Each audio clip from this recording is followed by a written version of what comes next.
आज नहीं तो कल श्रीकांत त्यागी को कानून सबक सिखाएगा, मगर उनका क्या जो कानून को कुछ नहीं समझते हैं। जी हां, आरोप यही है कि योगी सरकार के मंत्री राकेश सचान जब आर्म्स एक्ट में दोषी करार दिए गए तो वो सजा पर फैसले वाली फाइल लेकर ही फुर हो गए।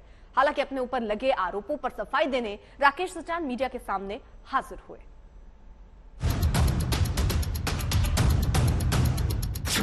वो मंत्री जिनकी 24 घंटे से तलाश चल रही थी, सुर्खियों में जिनकी फरारी की बात चल रही थी, यूपी सरकार के वो मंत्री राकेश सचान खुद मीडिया के सामने आए, खुद पर लगे आरोपों पर आश्चर्य जताया, शनिवार दोपहर से सामने आने तक का पूरा किस्सा सुनाया।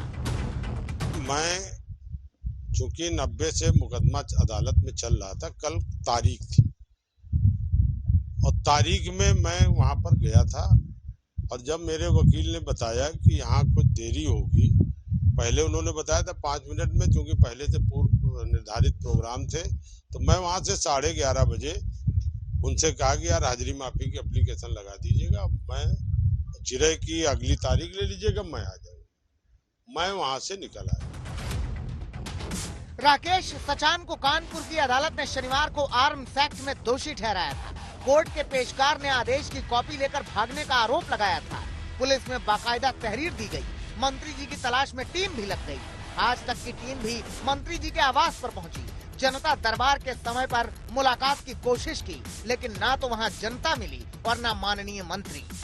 माननीय मंत्री जी से आवास पर मिलने का समय सुबह 9 से 11 बजे तक। मंत्री जी का नाम राकेश सचान, मंत्री यूपी सरकार। यूं तो मिलने का समय 9 से 11 का है और इस वक्त हमारी घड़ी में समय कुल 9:15 हो रहा है, पर ना यहाँ पर जनता है, ना दरबार लगा है और ना माननीय मंत्री राकेश सचान की आवास पर मौजूदगी है। आज तक संवाददाता ने आवास के सामने से ही मंत्री जी को फोन लगाया, उनके फरार होने की खबरों वाला सवाल उठाया।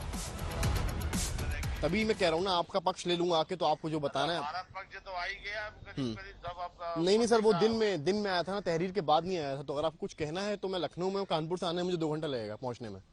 तो मैं नहीं, आप अभी मत आइएगा और मैं जो है फिर शाम तक कोई न कोई बताता हूँ आपको। हम लोग भी देख ले, बात कर ले, लेकिन अभी हो सकता है लखनऊ आना पड़े तो फिर आपसे लखनऊ भेज। अब मंत्री जी खुद अदालत जाने की बात कह रहे हैं, खुद पर लगे आरोपों से इनकार कर रहे हैं।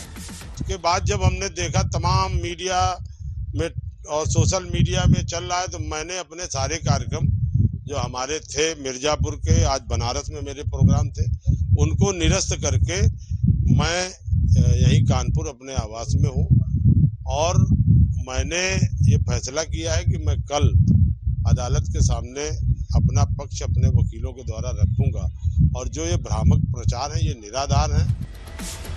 लेकिन इस सफाई के बाद भी आदेश की कॉपी लेकर भागने वाले आरोप पर सियासी लड़ाई छिड़ी हुई है। इसी बहाने विरोधी योगी सरकार पर हमला बोल रहे हैं। हम लोगों ने मूवी देखी है भाग मिल्खा भाग। मिल्खा भी उतने तेज नहीं भागे होंगे जितने तेज योगी जी के मंत्री भागे हैं। और आप बच सकते हैं, सरकार बचा सकती है आपको, लेकिन न्यायालय नहीं छोड़ेगा आपको। तो बीजेपी में गिट्टी चोर, मिट्टी चोर और कितने प्रकार के चोर, ये सब अभी धीरे धीरे सब चोर सामने आ जाएंगे। मुसीबत सिर्फ मंत्री राकेश सचान के सिर पर नहीं मंडरा रही है। यूपी सरकार के एक और मंत्री संजय निषाद पर भी गिरफ्तारी की तलवार लटक रही है। कोर्ट ने संजय निषाद के खिलाफ गैर जमानती वारंट जारी किया है। हिंसा के पुराने मामले में संजय निषाद की गिरफ्तारी का आदेश दिया है। सरकार बंधुओं के माध्यम से पता चला कि कसरवल कांड का जो आंदोलन हुआ था, उसमें जो निषाद आरक्षण के लिए को लेकर जो मुकदमे हुए थे निराधार, सीजीएम कोर्ट में गोरखपुर ने जमानती वारंट जारी किया। फिलहाल मैं आधिकारिक तौर पर आंध्र प्रदेश गया हूँ और 10 तारीख को पता चला कि तारीख है, मैं न्यायालय के समक्ष उपस्थित होकर अपना पक्ष रखूंगा। अब प्रदेश के 2 मंत्रियों पर संकट के बीच यूपी में सियासत गरमा रही है। समाजवादी पार्टी इसी बहाने सरकार पर सवाल उठा रही है। निषाद के खिलाफ एनबीडब्ल्यू इशू हुआ है गोरखपुर कोर्ट ने। तो नॉन अवेलेबल अगर वारंट जारी किया है, वो कहाँ है मंत्री? मंत्री राकेश सचान अब अपनी सफाई दे रहे हैं।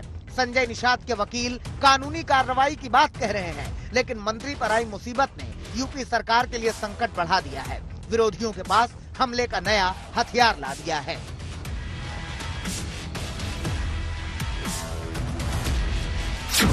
कानपुर से रंजय सिंह के साथ समर्थ श्रीवास्तव, लखनऊ, आज तक।